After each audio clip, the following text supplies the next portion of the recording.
Good morning, everyone, and welcome to another day of the 21 Days of Prayer. Thriving. What does it mean to thrive in 2021? When I was in seminary, I had an Old Testament professor, Dr. Lamont, and he was great. He loved music, loved hymnody, loved the Psalter, and so oftentimes we would sing. And so one of the songs that we sang and was kind of like a class favorite was known as the Shema. The Shema is found in Deuteronomy chapter 6, verse 4. And it says this: "Hear," or listen, "O Israel, the Lord is our God, the Lord alone." This was very familiar to the Hebrew people. It was what they said and sang all of the time. And we did the same thing in Hebrew as our way of learning Hebrew in Old Testament. And I'm not going to be good at it, but it went something like this. Let's see. Shema Israel, Adonai Eloheinu, Adonai Echad.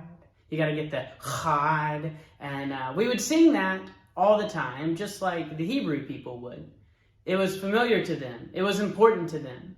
The Shema was something that they had quite literally written on their doorposts and remembered it all throughout their days.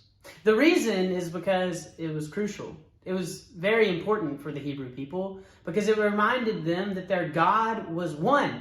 The one true God, Yahweh, is and was. Whereas so many other religions and groups of people had many different gods that they would worship, the Old Testament people, the Hebrew people, were of one God, Yahweh. And that God was the true God. And so we would sing this song. It would remind us of that. And as you continue reading there in Deuteronomy, you see some really cool things that it points out. Again, it says, "Hear, O Israel, the Lord is our God, the Lord alone. You shall love the Lord your God with all your heart, with all your soul, with all your might." Right?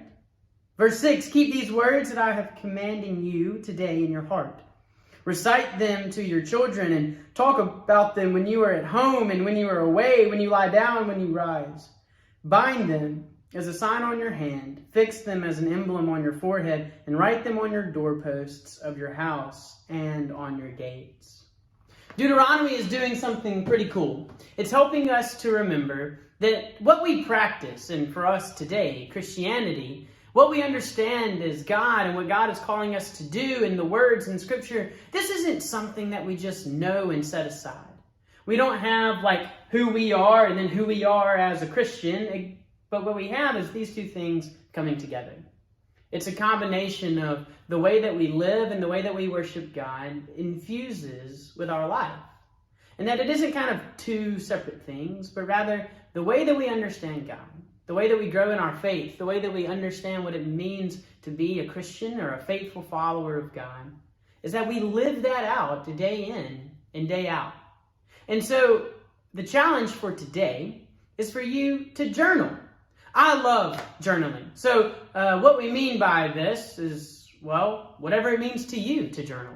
For me, what I do is I used to write my prayers. I don't do this all the time, but when I am longing for a time of being very connected to God, when I'm longing for that extra thing that I can do to remind myself that I am to not only love God in private or when I'm at church, but love God throughout my life, I begin to journal. And I write my prayers down. I'll write just a normal prayer, "Dear God," and I'll mark it all down. Other times I come back when my day is finished and I'll journal again. And this time I'm writing ways and things that I'm thankful for that God has done. And what this does for me is, one, connects me to God in prayer, but it also helps me to remember and to look for those ways that God is active in my life.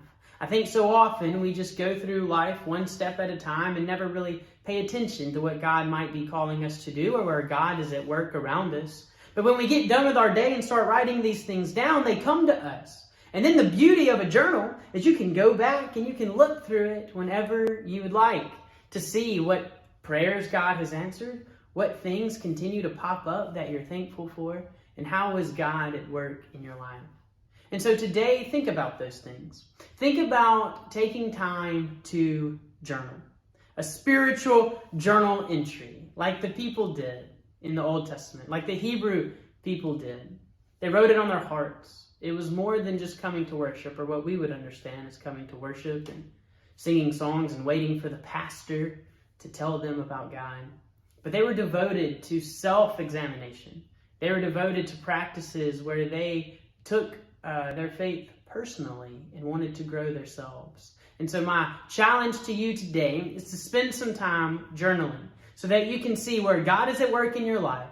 And when we get through these 21 days, you'll be able to flip back, see some prayers that might have been answered, see some ways that God was at work, and you can continue to thrive as we continue our way forward in 2021.